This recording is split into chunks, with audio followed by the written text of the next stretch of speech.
Hello, ladies and gentlemen of the Twitch channel. How's it going? Are you enjoying your time here? I'm Greg Tito. I'm joined by Jeremy Crawford. And we're going to talk about some sage advice. That's right. That's right. Some D&D mechanics for you. We were going to throw it open to questions. We still may do that if we get any time out here at the end. But Jeremy came in here with a great idea to talk about anti-magic fields, because that has just garnered a whole bunch of questions, even just in the last week on Twitter. Yeah. But for some reason, because I was in your little sphere of influence for a little while, I was getting the questions as well. And I was like, yeah, we should talk about this, because so many questions pop up about this. But I'll do the real intro to Sage Advice right now, since I feel like that was a meandering introduction. We'll do it for reals. How are you guys doing on Twitch? I just want to make sure you guys knew I said we were doing one thing, but we're doing a different thing. You cool with that? You cool with that, folks? All right, good. You are. You're all cool. Every single one of you have the cool icon next to your names. All right, we're going to launch right into it right about now. We're good to go. All right. Welcome to another segment of Sage Advice, where we talk to Jeremy Crawford. Hello, everyone. About amazingly fun Dungeons & Dragons mechanics and how they work, as well as some of the intent behind the design behind them. And today, we're going to talk about anti-magic fields and all of the fun corner cases of, is this magic, is this not magic? Those fun rules have been around for a long time in Dungeons & Dragons and how they interact in 5th edition. That's right. The anti-magic field, I think of it as the center of this storm of rules questions that get sparked, because since it shuts off magic, you have to then know, well, what is magic?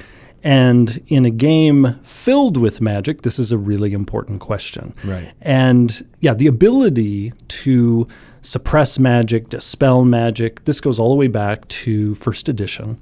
And part of it is there so that you have some way to fight back against the many powerful magic-using monsters and spellcasters that you'll face over the course of a classic D&D campaign.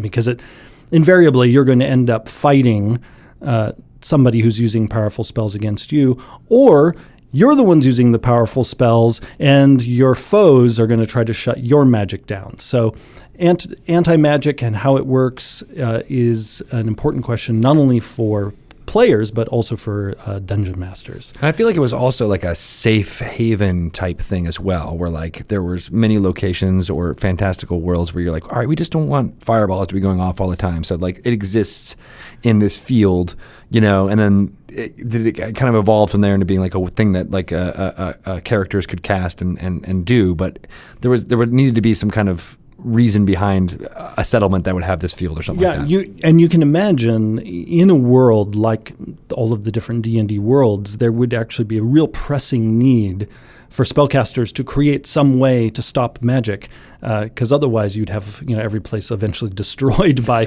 some terrible spellcaster who just cast another earthquake or what have you. Right. So you need some way to protect a place, to protect adventurers, and also things like dispel magic, counterspell, anti-magic, these things that let you suppress spells or break spells or stop them from ever having an effect in the first place, also are really there so that you can have exciting wizard duels. You need some way for spellcasters to have those kinds of face-offs that we kind of hunger for, those of us who, we want to see those two spellcasters throw down. Well, part of that is they need some way to break each other's magic. In some way also, especially if you are a heroic wizard, some way to, or cleric or druid or whatever type of spellcaster you are, you need to have also some way to protect your allies and some way to protect innocents, because that's also a very kind of resonant fantasy trope of the character who throws up the shield and holds back the hellfire that got conjured up by some bad guy and protects the innocent folk in a village. The game needs to be able to have those kinds of heroic moments for spellcasters. But it does lend to all these weird questions. Yes. And it has for a long time. I think absolutely. In every edition of the game, there's been an anti-magic shell or field. Yep. And And it is such a headache that when I was finishing the player's handbook, and I'd said this to the team several times, if it weren't so necessary because of the game's legacy and because of, again, all of these story moments that we want, the just game developer in me was like, cut it. Get rid of it. No more anti-magic field. You're going to be doing this for years and years, answering these questions. Well, because what's funny, and the questions, they never get me down, partly because these questions get asked basically in edition after edition of the game. There are certain like old buddies in D&D that, like, no matter how many times the rules evolve in one edition to another, the same kinds of questions are going to crop up. Yeah. And then again, we always thankfully have new people coming to the game who aren't aware that these questions have been answered over the last 40 years, and it's like, okay, I'd now like to hear these answers. Right. These new people are saying. And it's fascinating that now that they're not writing letters into Dragon or Dungeon magazine, they're pinging you on Twitter and getting much more instantaneous results most of the time. Yeah. So let's dive into Antimagic Field. It is a spell, 8th level in the player's handbook, that not only can be cast by some of the spellcasting classes in the game, but also a number of monster abilities in the game reference this spell. So it's actually a rare case where a spell is almost functioning like a little general rule because of the number of things in the game that, like, say, this creature has a cone of anti-magic that functions like the anti-magic field spell. So it's like all paths when it comes to anti-magic usually lead back to this spell. Partly because we were very exhaustive with it. It is one of the rare spells that has many subsections with their own little headings. Yeah. Because anti-magic field has to deal with what happens if you try to target somebody with a spell who's inside the field? What happens if there are magic items in there? What happens if, like, a fireball explodes around the field? What happens if someone has, like, a summoned creature or something and it wanders into the field? It needs to address all of these questions. So most of the answers to those questions in the spell are pretty straightforward. It tells you, ongoing spells are suppressed inside the field. But already some people wonder, what does that mean to be suppressed? Yeah. Because sometimes people think that anti-magic field dispels things, like ends them so that they're that it's ended permanently. So that's one thing I wanted to talk about right away, and that is anti-magic field, like, basically lets the magic take a nap. Like, the magic, it goes away for a little while, but it's not dispelled. And here's the practical upshot of that. Let's say you have a spell that lasts for an hour, and you've cast it on yourself, and you wander into an anti-magic field. That spell is actually still going on you, but it has been quieted. It has been suppressed. You feel no effects of it. But then if you wander out of the field, the spell resumes its regular functioning. And the amount of time you spent in the field is counted against the duration. So let's say you have this hour-long duration spell. You wander into an anti-magic field, and you stay 10 minutes in there. Those 10 minutes are deducted from that hour-long duration, even though the spell wasn't doing anything. It basically was rendered inert, but then it comes back to life once you're outside of the field, whether because you left the field or the field itself ended. Now, this is also true for different effects that you might conjure into being, summoned creatures. This is true for the simulacrum spell. Any of these spells that have sort of ongoing durations, they are effects. If those effects go into an anti-magic field, they just wink out of existence. Just poof, they're gone. But not permanently, because as soon as the anti-magic field is gone, they reappear. But again, the time where they were gone is counted against their duration. Okay. So it's almost like a temporary dispel, but where if the duration's long enough, the thing kicks back in and you can benefit from it once more. Yeah, I mean, it's really, once you start to really conceptualize it, it's just a field where no magic can be manifested. Right. It doesn't mean that the magic is still there. It's still a part of whatever it is. It's just, you will not see any effects of magic when you are within the sphere. Right. Or the field. Yeah, and even in the spell description, it says the area is divorced from the magical energy that suffuses the multiverse.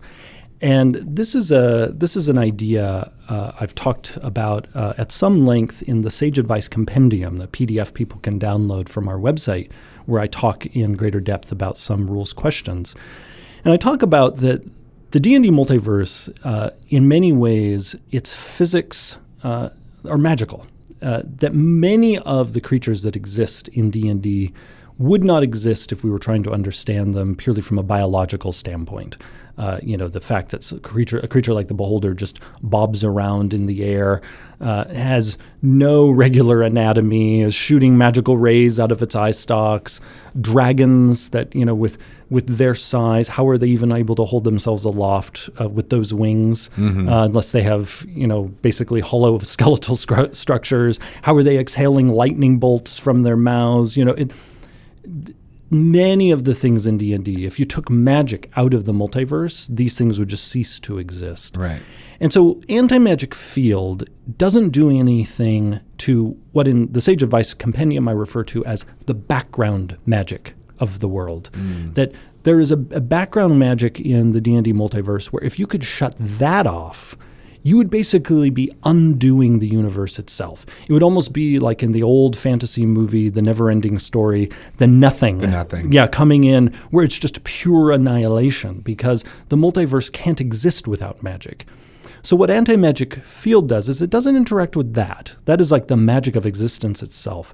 Instead, it's dealing with magic that has been formed into a particular shape. You can think of things like spells and magic items and other named magical effects as some spellcaster or god or powerful creature has taken some of that background magic and has woven it into this effect, almost like using a formula. And really what things like Antimagic Field does is it basically introduces a bug in that formula. So like if you think of it like programming, it's like it crashes it. I see. Or if you think of it, to use a different metaphor, if you think of it as like it's a sweater that got woven and you just unravel it. And then, but with Antimagic Field, it's neat. As soon as you leave the field, it's like the sweater knits itself back together. Neat. And whereas this is in contrast to Dispel magic, which ends spells. When it breaks them, it's just basically the magic that was woven to create that spell is dispersed back into just the multiverse itself. It goes back to being the background magic that, again, suffuses all things in the D&D multiverse. Now, there are a few other things that Antimagic Field does. It makes teleportation into and out of the field impossible. And also magic items, unless they're artifacts, are turned into mundane objects while inside a field. So that flame tongue sword that you take into the Antimagic Field, now it's a regular sword. Yeah. So the sword doesn't wink out of existence. It's just the magical properties in it. It's just a tongue sword now. Yep. Regular old tongue sword. Right. What about, so I think I know the answer to this question, but what about magical creatures? So things like dragons you mentioned, familiars, things that go into the field, they don't cease to exist. So again, a creature that you summoned that exists because of an ongoing duration of a spell, they would wink out for a moment because it's actually magic that's keeping them present. And so some of the conjuration spells in the game will conjure like fey creatures or elementals and what have you, conjure these various creatures to your aid for a set duration, and then when that spell ends, those creatures vanish. So that's an example of creatures whose presence is possible because of a spell. Those creatures, while in an Antimagic Field, vanish. This is in contrast to a creature that you might have summoned with a spell, but that spell has an instantaneous duration. In other words, the magic of that spell is not keeping the creature present. Right. Essentially, it's like the spell opened a doorway, the creature stepped through, but now the creature can exist on its own. It's not relying on a spell to still be there. Mm-hmm. So that creature is not affected by an Antimagic Field. It's allowed to still operate Dragons are not dispelled because so things from like the Call Familiar spell or the Steed spell, something like that. Exactly. As long as it has an instantaneous duration, again, that creature isn't persisting because of a spell. The magical effect was bringing them to this world, but they are still a physical creature that may have magical properties, but doesn't. Right. It's not holding on to magic in order for it to exist in our plane. Exactly. Now, there's still, though, the big question about what effects in the game are magical. Because beyond spells and magic items, there are many other supernatural things that characters and monsters are able to do. Mm-hmm. And so there's a test in the Sage Advice Compendium that I've put out there. Essentially, you go down this list, and it's the test of, is this thing magical? And again, it's a cosmopolitan quiz. That's right. That's right. And it again, we're not talking about the background magic of the multiverse. We're talking about this sort of shaped, this woven magic that is susceptible to things like Antimagic Field. So here's the test. If it's a spell, it's magical. If it's a spell attack, it's a magical. If it is fueled by spell slots, like the Paladin's Smite, that's magical. So far the pattern is, if it has anything to do with spells, it's magical. One of the other tests is, does the word magical or magically appear in the description? So we very intentionally, in a number of monster abilities and also in some class features, we'll put in the word magical. We'll say something like, you magically do blah, blah, blah, or this creates this magic effect of some kind. So yeah, look for the word magical in the effect itself. And I emphasize this point because one of the classes that often introduces the what is magical question most is the monk. Yeah. And the reason for this is in the opening story text for the monk, we talk about the fact that their key energy that fuels a lot of their abilities draws on a magical energy. And really what we could have done a better job of just explaining is what we're really getting at there is it draws on that background magic in the multiverse. But we only consider individual monk abilities to be magical if we've put the word magic or some version of the word, magical, magically, in the particular monk ability. Right. And it's only those abilities that the game system suddenly sort of perks up and notices, this is magic that the game system, now I'm talking as if I'm the game system, this is magic I care about. It is, again, that woven magic that can then be unraveled. And also any monk ability, like in the Way of the Four Elements, that lets you cast a spell, well, that's also magical because, again, as soon as... It follows the first rule from your checklist there. Exactly. Right. Is it a spell? Is it letting you cast a spell? Is it a magic item? Is it a spell attack? And is it fueled by spell slots? But there's some aspects of the monks using their key energy that is specifically being able to be magic-like things without saying the word magic within them, and that's drawing on that. And it's almost like... what's that word with evolution that happens at the same time? I'm not sure. It's like they both arrived at the same way, but through a different way. So spellcasters use the background magic by getting into something. Parallel evolution. Parallel evolution, but monks did it in a completely different way, but they're still drawing on the same source, but monks have stuff that may not be a spell-like effect. Yes. And again... This is very intentional because especially when characters like monks get to be quite high level, they have some amazingly supernatural class abilities. And they're not creating supernatural effects out in the world, some of these class features. They're transforming the monk. And the monk doesn't wink out of existence when the monk goes into an anti-magic field because, again, some of those extraordinary supernatural abilities are there because of the monk being suffused with the background magic.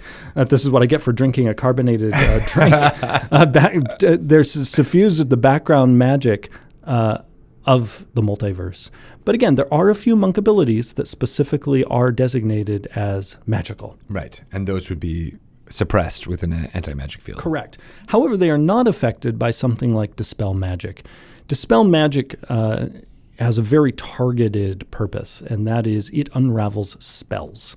And so even other things that are designated as magical are unaffected by it. Right. You couldn't cast a spell on the way of the 5 elements or 4 elements effect. Correct. Or a counter spell or anything like that. Well, but you could on a way of a 4 elements effect that is creating a spell. Oh, okay. Even though, okay. Because basically in our system, as soon as a spell is in play, the system doesn't care how the spell was created. The system doesn't care if a wizard cast it, a cleric cast it, you cast it from a wand, a scroll, or you have a class feature that, some of the monk abilities that say, you can spend key to cast this spell. As soon as you're casting a spell, that's all the game cares about. Oh, a spell's being cast, and it's treated like a spell. Again, doesn't matter where it came from. This is also true for monsters' innate spellcasting abilities, even though they're not described as casting a spell the way, say, a wizard or a cleric would. As soon as their innate spellcasting generates that spell effect, their innate spellcasting might let them cast Fireball, for instance, or Charm Person, it's a spell. And anything that works on spells will work on it. So that is an approach we have largely for simplicity's sake. We don't want people worrying about where did this spell come from? And does that affect how things interact with it? No, it's if we say when you cast a spell and anything in the game is now saying you're casting a spell, there is an intentional interaction there in the rules. Do you need those 2 words together, like cast spell, for that to happen, or? It often doesn't. Well, the casting of the spell itself as a process is rarely relevant unless you're dealing with, say, like the counter spell, because counter spell is actually going up against the casting itself. Usually just what matters is it says, you did either you cast this spell or you created, this item allows you to gain the benefits of the, fill in the blank spell. As soon as the spell is in play, if something else says it affects spells, it can affect that spell. Even if, again, the spell came from a scroll rather than you casting it normally. So in that case, when,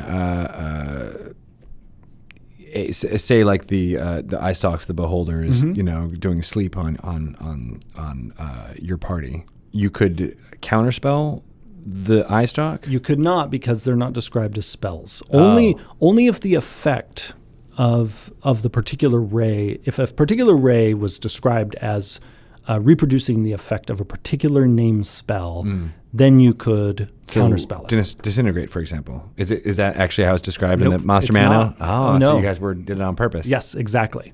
That makes sense. However, the eye rays are described as magical. So not susceptible to counterspell, but their effects can be turned off in an area of anti-magic. Which is how the beholder can suppress the effects of its own eye stalks, because the beholder then also has an area of anti-magic. By the large eye. Yes, exactly. Okay. Yeah. All right, so I feel like there's still more questions that people come even beyond all these clarifications here. Well, and there are some things we've talked about before on this podcast, like the Druid's Wild Shape. The Druid's Wild Shape is described as magical. It's not a spell, so you can't dispel it. And the Druid doesn't cast it, so you can't counterspell it. But because it is described as magical, it does get suppressed in an anti-magic field.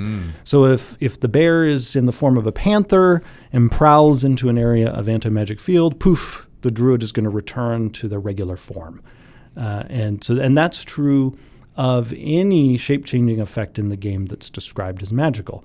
But some shape-changing effects in the game are not described as magical, and they would not be shut off in such a field. Now, again, people will say, well, all shape-changing is magical.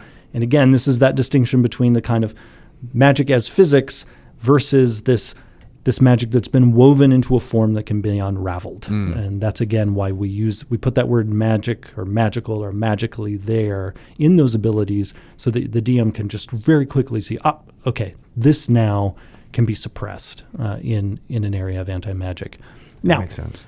People who are playing at low level will probably never face any of these questions because really anti-magic field becomes a big deal in sort of mid to high level play. True. And then it can be happening quite a bit because many groups want to have an anti-magic field to protect themselves. particularly when they're starting to face powerful foes like liches and others that wield perilous magic. Another question that comes up a lot, and which actually is what sparked my original answer in the Sage of Ice Compendium, is a dragon's breath considered magical? And the breath of a typical dragon is not described as magical. So an anti-magic field is not going to stop that fire from burning you that the red dragon is exhaling. What about similarly, but what about a fireball that's cast 5 inches away from where an anti-magic field is? So the fireball would explode, and this is something the spell addresses. It would explode sort of around the anti-magic field, and just the area of the field, it's like it would get shut off. There would be no fire there from the fireball. Are there magical spells that create real fire? Do you know what I mean? So, like, is there a way that a clever player could get around that? So any spell that, let's say, instantaneously, well, this is funny. Lowly prestidigitation lets you magically set a fire. So you couldn't use prestidigitation inside an anti-magic field, but you could use it right outside, set a fire, and then throw the the fire in there, because the fire itself is not magical. Oh, see.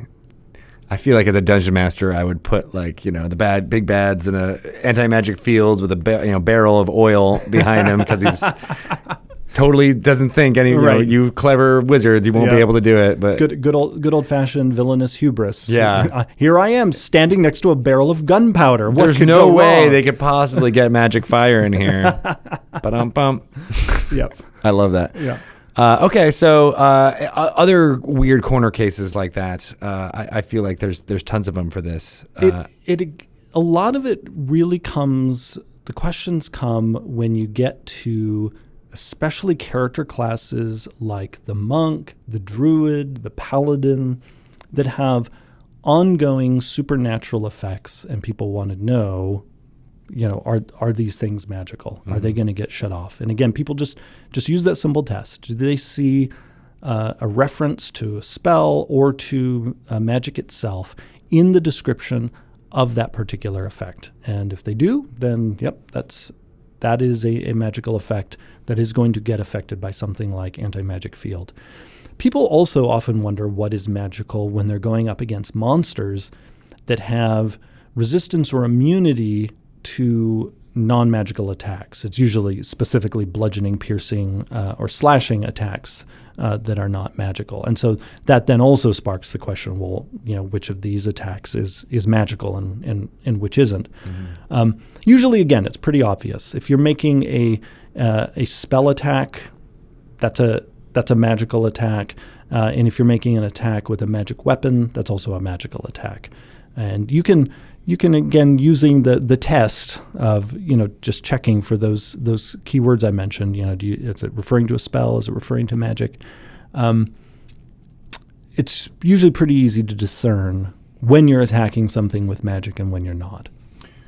Okay, so if a creature who can only be harmed by magical weapons is in an anti-magic field, and you take your magic weapon into that field, it's suppressed, it's no longer magical, so you cannot damage that creature. So you are sad. You're sad. Yes. What about, there's some things where the natural claws can have magical powers or something like that. That would also be suppressed because the word magical is in there and acts like a magic item, and you wouldn't even be able to do that with your own. Right. Right. Yep. Yeah. If you had some ability that said, your fists are now are treated like they're magical weapons. Well, no. Not in an anti-magic field. Yeah. Yeah. Gosh. All right. Anti-magic field is harsh. It is harsh. Yep. How do you dispel an anti-magic field? You can't. That is one of the other things. Anti-magic field is immune to the dispel magic spell. Oh, man. And it's also immune to other anti-magic fields. Is the only way to it's just to wait out its duration? Your move around it? best bet is break the concentration of whoever cast it. It's a concentration spell. It is a concentration spell, and it is very intentionally a concentration spell for that reason. So that it becomes one of those cases of trying to break the concentration of whoever created it. All right. So then, what if or just run away from it? Try to get the fight to relocate in a different place because it's not movable. No, you can have it on an object and then take care of the object with you, right? No. So it moves with you. So it is a mighty, terrible spell if it's being used against you. It's why it's 8th level. Yeah. This is extremely powerful magic. I feel like in my past I have played against an evil DM who had a spellcaster in the anti-magic field, and then had like his familiar was the one who actually cast the spell. So we were like beating up on the spellcaster trying to break his concentration, and it wasn't actually him who was casting it. So we were like, why is this not working? Interesting. And then his big bats came in and dealt some heavy blows until we figured it out. Yeah. But there's lots of fun. I mean, you're right. It is mid to high level where you start getting into things like this, where there's people are flying everywhere. Mm-hmm. You're already in like the 3rd dimension anyway, and then this extra wrinkle of anti-magic. And now we're going to shut it all off. Yeah, exactly. Yeah. And how do you deal with that? Because so much of especially at high level, even just with the monk or more martial characters, deal with some kind of magical prowess at higher levels. Yeah. And again, my tactical recommendation is first just try to disrupt concentration to get the spell to go away, or change the battlefield. Move the conflict to someplace else if you can, so that you're not contending with this really powerful effect that is potentially going to shut off a bunch of the player character's abilities. Yeah, and not in a good way. All right. Although, again, it's one of those things where it's like when used against player characters, frightening. When used against the bad guys, it can feel, we're mighty. We just shut this guy down. Yeah. But it almost always backfires in those situations. Oh, yes, because as is true of so many things in D&D, that amazing tool you have, well, it turns out the bad guys also have access to that tool, so watch out. Yeah. And this is a little advice I would give to players. I'm not saying I do this as a DM, but sometimes if players get really clever / annoying with how they're using a particular effect, I take very careful notes as a DM. And I know many other DMs do as well, and learn how to use those tools in the same way against the party. So I think it's sometimes good to exercise some restraint. If you have a tactical group, that's where the fun comes, where you're like, we're trying to one-up the genius. It almost becomes a chess match, especially when you're fighting against spellcasters or things like that. Yeah. I mean, it's funny because in my home game, that kind of thing never happens because the game is so story driven. We'll be shopping for anti-magic fields for a long time. The love of shopping. I, in contrast, sometimes want to give tactical tips to the group where I'm like, oh gosh, this was way harder for you guys than it needed to be. Some suboptimal choices. You had those abilities you could have used, and this would have been a cakewalk. But I keep my mouth shut. You got to create like a little fairy creature who can come in and be like, you could have done it this way. Bye. You're like a video game tutorial monster. Yeah. I do occasionally have a few sort of mentor-like NPCs. Whom I can use sometimes as the voice of the DM, who will basically point out to the player characters of like, you really didn't use your abilities, did you? What have I been training you for this whole time? Yeah. And I love having NPCs who can serve that purpose in the game. Yeah, be your voice. Yeah. I like that. Now we're going to give you some tips. Nice. Well, thank you for that dive into Antimagic. Shell definitely has a lot of information about how people can think about it and make it. And I keep using shell and field interchangeably. It's field. Yes. But shell has also been a name in the game's history. Yes. Yeah. They sometimes go hand in hand. Yeah. So how can people get in touch with you? And also, where can they find the Sage Advice Compendium that you mentioned a couple times? Because I feel like that would be a good resource. Yeah, so the Sage Advice Compendium is available on our website, so dnd.wizards.com. It's also linked in my Twitter profile. So if you go to Twitter, I'm at Jeremy @ecrawford on Twitter. You'll see right under my picture, if you go to my page, there's always a link there to the latest version of the Sage Advice Compendium. Good deal. Awesome. All right. So ask away all of your even more corner cases about Antimagic Field, and we'll be back with more Sage Advice next time. Thank you. Thanks, everyone. Sweet. We got about 10 minutes here before. Oh, we didn't do the other thing we were supposed to do. All right. So we'll do a couple of minutes of questions. If you guys have any questions about Antimagic Field or any other Dungeons & Dragons mechanics that you guys might think of, I have Jeremy for the whole hour, and we're going to use it up right here. Do you have a YouTube channel or something about that in which you talk about Dungeons & Dragons? This is it. This is it, or at conventions. Yeah? Yeah. You do give a lot of good talks at conventions. Oh, how did your talk at Geek Girl Con? I don't think I ever spoke to you about that. People who were there said they loved it, and it was great to be at the convention. That was my first time there, and I tweeted out afterward that Seattle is unusually blessed with great conventions. I mean, we have Emerald City Comic Con, Geek Girl Con, PAX, OrcaCon. Yeah, it really is a great area for conventions. So I was glad to add this to the list of conventions I've been to here. And yeah, anyone, if you have the opportunity, I'd recommend going to Geek Girl Con. Nice.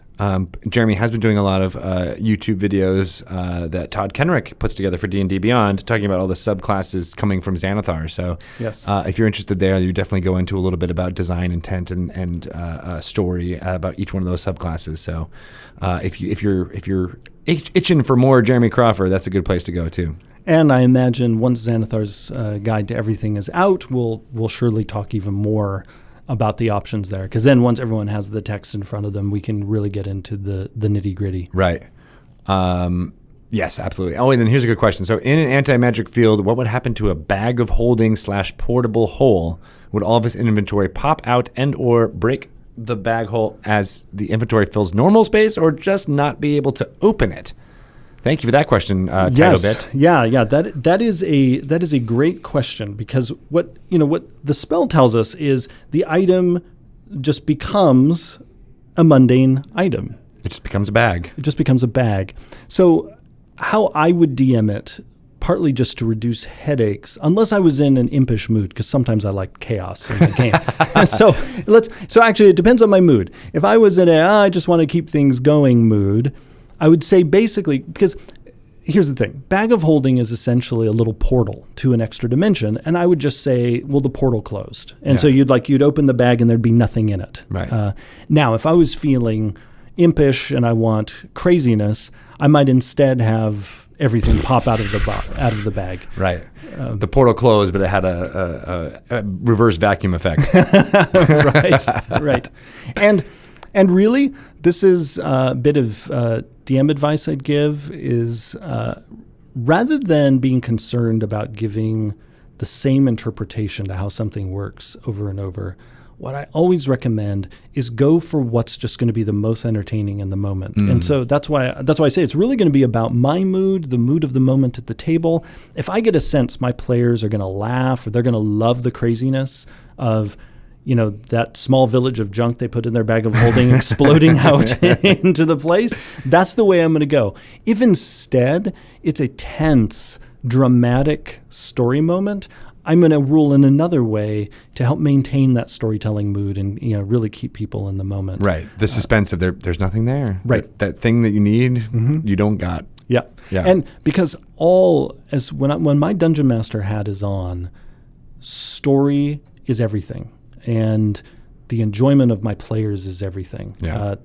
It's never for me about, are we strictly adhering to every word of the rules? It's about, are we crafting a wondrous story together? Are we laughing? Are we on the edge of our seat? That's the stuff people remember. That's what brings us back to D&D. And as I like to say so often, the rules are really just there to serve that experience and to really provide inspiration for the DM. Because I, as a DM, actually love these sort of interpretive opportunities, right? Because it gives me a chance to push things one way or another to, again, create a particular moment that people will remember, and that also feels tailored for what's going on. Because that's something the other types of gaming that many of us do can't do. You know, like you and I both, we enjoy a number of video games. As much as I love them, they can never in the moment make this, you know, this determination in the story that's just perfectly tailored to my mood, whereas a dungeon master can do that. Like Persona 5's not going to read the room and be like, you know what, this is too depressing. As much as I adore Persona 5, it cannot look at how I'm responding and be like, you know what, let's go a different way for this particular storyline because Greg's feeling down and I don't want something to like. It just doesn't. You can't do that. And you know, you're right. Other forms of gaming can't really do that either, but. You are able to, and maybe we should. I was, as you were saying about, feeling the mood.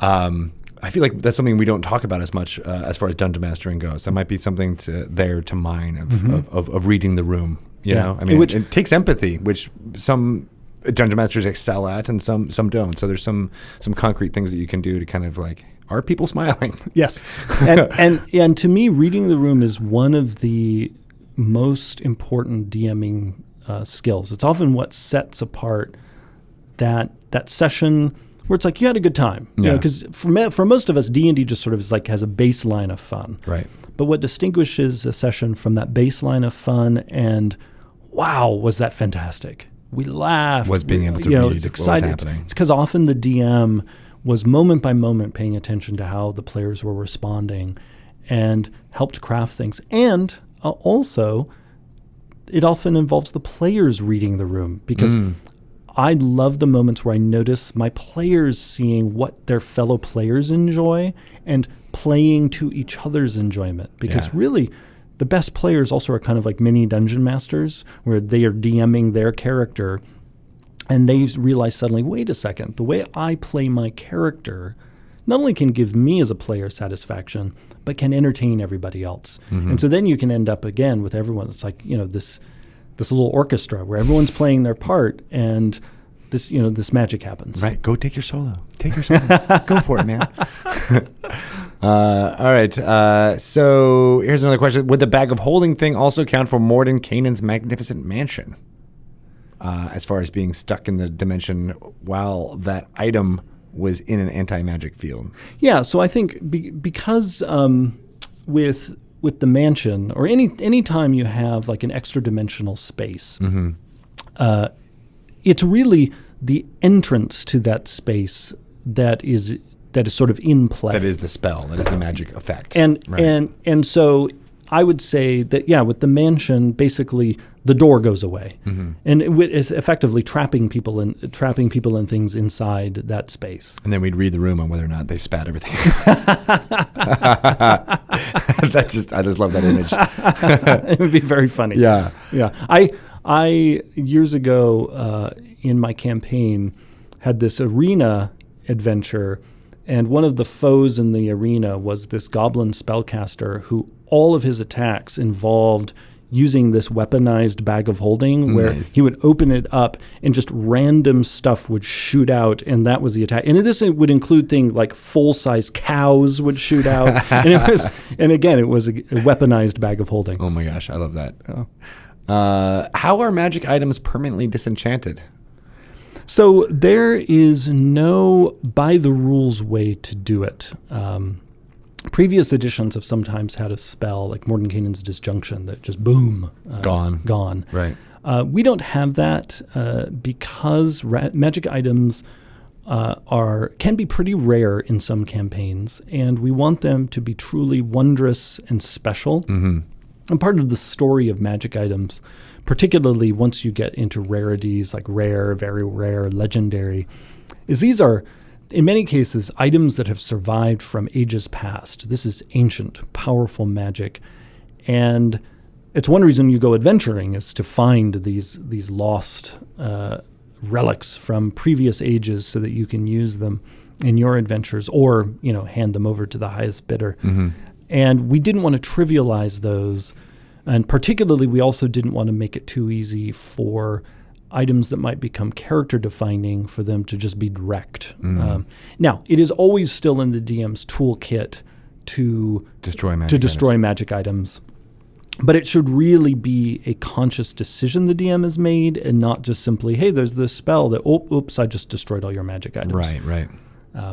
So yeah, that's very intentional that there's not a kind of a button you can push in the rules for wreck magic items. That is good. All right, cool. I feel like there's a couple more questions here that I want to get to because they're very important for what's happening in Tomb of Annihilation right now. Would an anti-magic field suppress the death curse? Oh boy. The effects of the death curse. Before I would answer that question, I'd want to have the death curse text in front of me. Yeah. But curses themselves are not necessarily always described as magical, so that it isn't kind of like a universal curses are suppressed in an anti-magic field. It would have to be described as a magical curse. And if it is, then it is likely then that it would get suppressed. If you have the power to have a permanent anti-magic around you, right, you will never die. Until someone comes in and stabs you. See, that's the hubris of the bad guy who's like, "Oh, I'm fine. Again, no one will ever get me." It's always some version of I'm standing next to the barrel of gunpowder. Yeah. Awesome. Well, thank you guys for sticking around. We are going to throw it to Force Gray in just a few minutes. I wanted to get through some fun announcement stuff, so you're free to go, or you can come and I always like listening to the announcements, Sweet. So I know what's going on. Nice. Well, I'm glad. So thank you guys for subscribing. Of course, subscriptions are open here for the Twitch channel. We have it at $4.99 a month. You get access to a bunch of really fun custom emotes as well as badges. So some of the folks in here have 3-month badges. Who have people who have been here for 3 months in a row, so thank you for that. As well, no ads when you're watching, so that's always a good thing too. And we'll be coming up with more and more Twitch subscription stuff to add to that at different tiers going forward. But we appreciate all of you who have subscribed, especially who for 3 months. That's really awesome. As we mentioned, Tomb of Annihilation is out now. Our friends at Force Gray are playing through some of that content right as we speak with episode 11 that we'll be getting to in just a couple minutes. But you can experience it yourself. You can get it at your local game store, or it's in D&D Beyond, Roll20, and Fantasy Grounds. So for those folks who love to play online or just use digital tools to enhance their tabletop game, you can also pick up all that content there, and it's super fun. Speaking of content you can get is Extra Life, and the Turtle package is doing fantastically well, raising money for Extra Life and Seattle Children's Hospital. It is a PDF you can download on the DMs Guild, as well as in D&D Beyond and on Fantasy Grounds. I think it just went out there the last week or so. So you can get that there. I actually don't know how much it retails for. Do you know? I don't remember. I actually don't remember either. $10. $10. You can get it for $10, and it's about a 30-page PDF or so, and it has everything you need to play as a turtle, which is an anthropomorphic turtle, and all of the lore information about their settlement on the southern part of the peninsula of Chult. So good stuff there. You at least went through it. I don't think that you did. You create content for that? Oh yeah. Oh, you did? Yes. And the Turtle package is largely because of me winning a Twitter war against Mike Merles. It's true. Because Mike is not necessarily fond of them, whereas I love them, and so he and I did polls asking, would people like to see turtles in the game, and my poll won. By like 2-1. Yeah. And so Chris Perkins was inspired by that, and then went and wrote up the adventure material, and then I worked on the playable race and the new monsters that are in there. Oh, nice. Okay, cool. And so thus the Turtle package was born. Right. I know that was a very scientific poll. Totally, the sample size of D&D fans was perfect. Yeah. Although there were a lot of respondents, it was like 4,000 respondents, yes, I think, too. Yes, right? So there was a pretty large sample size. Mm-hmm. I personally would have liked the other choice for the title, which was Turtle Annihilation. Ah, yes. Which I think just would have fit this campaign a little bit better. But the Turtle package is cool that too. That almost sounds like something bad is happening to them. Right. I don't want anything bad to happen. Which I think that's why you guys went with the Turtle package, which I'm cool with. So lots of fun stuff are coming out for Extra Life. Part of what Extra Life is all about, we unlock different tiers of rewards, and we're now doing it for content that you are going to be able to get from Xanathar's Guide to Everything, including a sample list of random encounters, a sample list of character names, as well as sample life events, and a downloadable art gallery are all unlocked and are available on the Dungeons & Dragons website right now. And as we get up to the $25,000 threshold, there'll be a list of new wizard spells from Xanathar's Guide to Everything. So anything that you contribute towards our Extra Life pages will get added to that, and we're figuring out how to get the total package revenue in there as well. But right now, it's just people who are downloading directly to Extra Life are going towards that total. So you can check out my page. I'm at participant Greg Tito. Have you set up your page yet? I haven't yet. My God, it's been a week since I made you feel bad about it. Chris Perkins didn't do it yet either. As soon as these guys, you have a much bigger audience than I do, so get it out there and get people getting money, and then they'll be able to unlock more Xanathar's Guide to Everything content. I've been too busy working on a book we haven't announced yet. That's going to get D&D fans on your side, so yes. Well done. Yes. So November 3rd, we'll be starting a session. Mike Merles will be dungeon mastering that from GameholeCon in Madison, Wisconsin. And then on November 4th, I'll be here talking at the Twitch audience, getting you guys going to different games. Some of them will be broadcast from here. Some will be broadcast from different locations. And then we'll be ending with Chris Perkins' session from GameholeCon on the night of November 4th. Also, October 28th, Heroes Graveyard will be donating a lot of their stuff towards it. So that's Trump SC and all of his crew who are playing on Heroes Graveyard. On Saturdays, we'll be playing in support of Extra Life, which is pretty awesome. Mentioned Xanathar's Guide to Everything. That comes out on November 10th for Core Hobby in game stores. It's on November 21st. You can get it everywhere. The alternate cover, though, the cover from with art from Hydro 74 is only available in your local game store on November 10th. Same price, same content in the book. It's just a cool new cover. People really like the Volo's Guide to Monsters cover that he did for us last fall, and this one's looking pretty cool. A little bit different. Mm-hmm. Instead of silver, it's gold. Yes. Art Deco kind of feel to it. I like it. There is a special cool thing in Loot Crate this month. If you order by October 27th, you'll get an exclusive D&D item. The theme for this Loot Crate is demons. So you can make some guesses as to what the thing is. I think when I was talking to Chris, I said it's an item that you can use to play many games with, and it has demons and devils in it. Throwing it all out there. Maybe I'll give some more clues later on. If you guess it in the chat, I will give you a high five. WizKids is releasing their Beholder trophy. It's available in stores now. So this is a very large, basically looks like the Xanathar from the Monster Manual, the cover of the Monster Manual. And it is coming at you in all of its glory, all of its eye stalks. Perfect time to release it for Xanathar's Guide to Everything coming out. It's a bit pricey, but it's a great addition to any of your game rooms out there. Look for that in your local game store, as well as I think WizKids.com has some more information on how you can order it direct from them. Very cool stuff. WizKids is also making a Tomb of Annihilation board game, which uses the adventure system. So things like Castle Ravenloft, Legend of Drizzt, Wrath of Thashardalan. We also did Princes of the Apocalypse. It was a Temple of Elemental Evil was the name of that board game. All use the same system. You basically play as a D&D character pre-made. You have adventures and powers, and you explore different tiles. And there's, I think, 12 or so scenarios in which you progress through a storyline over time. And it's kind of like a D&D light. You can play it around the table. You have all the fun of the tactical game of D&D, but you can also do some fun role-playing in it as well. And it's a co-op game. It's a co-op, right. You're all playing together. Mm-hmm. But what's interesting about a new thing that's coming out is Tales from Candlekeep. Our friends at BCOM are making a digital version of the Tomb of Annihilation board game, and it's more tailored for single player. It's a little bit more of if you like that tactical play of figuring out what the best situation is to do in any given situation, what the best solution is to do in every situation. Turn-based strategy is basically how I've been playing it. It's really hard, actually. It's way harder than you would think it would be, which I liked. I liked the challenge, and then as you progress through it, there's a bit more of a progression as far as you get magic items and things that you can use, like one-time items items or just craft things that you might be able to need and go up. So if you like that type of play in Dungeons & Dragons, I definitely suggest you check out Tales from Candlekeep when it comes out on Wednesday, October 11th. It'll be out on Steam, and the 4 characters that you can play there are Artist Simber, Dragonbait, Birdsong, and Ashara. So all people we've talked about in many D&D lore, as well as you can meet them in the Tomb of Annihilation storyline. Dragonbait is a Sauron, is that right? No, Soriel. Soriel. I always get that messed up. And Birdsong is a cat person. Tabaxi. I was like,